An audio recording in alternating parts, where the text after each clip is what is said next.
Many nurses were forced to leave Puerto Rico because of Hurricane Maria. The Western Mass Pipeline for Puerto Rican Nurses program at Holyoke Community College offers English as a second language classes to prepare students to pass both the language exam and the nursing exam as required by state law. Carolee McGrath sat down with Kermit Dungelberg, the Assistant Vice President of HCC's Adult Education, Frank Martinez, a nurse from Puerto Rico and program graduate, and Nilsa Santos, a nurse from Puerto Rico, to learn more. It's a pilot program funded through a grant from the Massachusetts Department of Higher Education for Nursing and Allied Health. And it's a really exciting project because what we found is that nurses from Puerto Rico, first of all, there are a lot of nurses from Puerto Rico who have relocated to the area. And in order to become licensed in Massachusetts, they have to do two things. They have to pass a language proficiency exam, and that qualifies them to then sit for the NCLEX nursing boards. That language proficiency exam is very challenging, and there are two that they can do, the TOEFL or what's called the IELTS. We've heard that the IELTS, which is the International English Language Testing System, is a little bit easier. There's been a higher pass rate with IELTS, so we're focusing on that. And so our pilot project is to provide free English classes to nurses from Puerto Rico who want to study for that exam. We will also pay for the testing fees, and we will connect those individuals with the Welcome Back Center at Bunker Hill Community College, which is a statewide program for nurses from anywhere outside the United States, the continental United States, to become licensed, and they have support services that they provide as well. So we're just focusing on that language piece because that is a really critical barrier for people to get over. And how long is does the course go? We have to first identify what language proficiency levels someone is at currently, and then help them make a plan. It's going to vary a great deal how long it will take to raise that English level. Our pilot program is very short.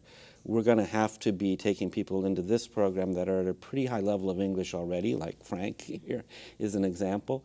But we want to connect with all the nurses from Puerto Rico in the area so that they can get started on their English and understand what this pathway is, so that eventually they can follow the same path. We hope, that we'll continue to be able to provide this service, and we're going to start with those who are ready to test in the next few months, but we want to work with everybody and get them on that pathway. Okay, so Frank, tell us a little bit about your story. I know you work with Mass Hire, but you're also a registered nurse and have all of your courses done in Puerto Rico. Tell us your situation. So I arrived from Puerto Rico in October of last year. I finished my nursing degree in Puerto Rico in, I want to say, June of 2017.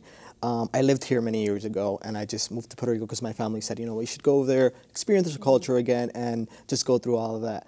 Finished my bachelor's degree there, and then once I arrived here, after that, I had tremendous support from Alex Morse, which is the mayor of Holyoke, then Betty Medina, she was a part of the Welcome Back Center. The Welcome Back Center that was placed in Holyoke.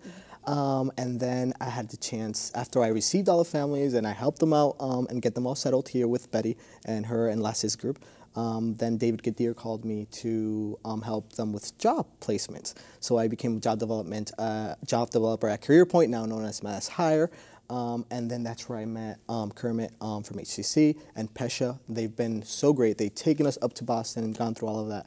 And now what was the situation with you? You didn't have your testing here in Massachusetts, and that's the big hurdle for you, correct? So yeah, the thing, the hurdle for me has been just that I've been doing study groups with them and just making sure I can go and just guide them through the process, as well as with HCC, they've been guiding me.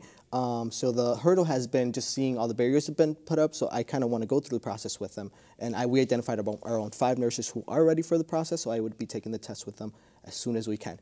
Okay, so you have to take the test. I do. And then you have to take the boards in Massachusetts to be a nurse as well. Yes. So these are all different, qualifications that I think a lot of people wouldn't realize, that you would have to go through.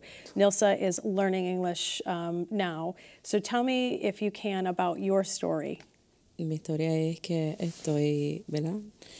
Debido a lo del huracán María, tenemos que integrarnos acá en el área de Massachusetts porque quedamos sin empleo, quedamos incomunicados. Yo trabajaba allá en un home care y estudiaba mi maestría en la Universidad de Colombia, en Cagua, en el área de Cagua también. Estuve alrededor de 4 meses estudiando, no pude terminar mi maestría, no pude continuar con el empleo porque hubo terminación debido, ¿verdad?, al huracán María. Nos integramos, ¿verdad?, acá en el área de Massachusetts, en el Hotel Quality Inn de West Springfield. Allí estuve 7 meses. Ahora, al momento no estoy trabajando como enfermera todavía. Estoy cogiendo clases de inglés. Estoy trabajando ahora para un hotel, Homewood Suite, Hilton.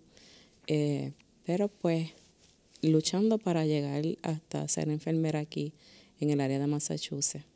Has it been frustrating for you and for other nurses that you've talked to who have all the qualifications but can't practice? I can say yes.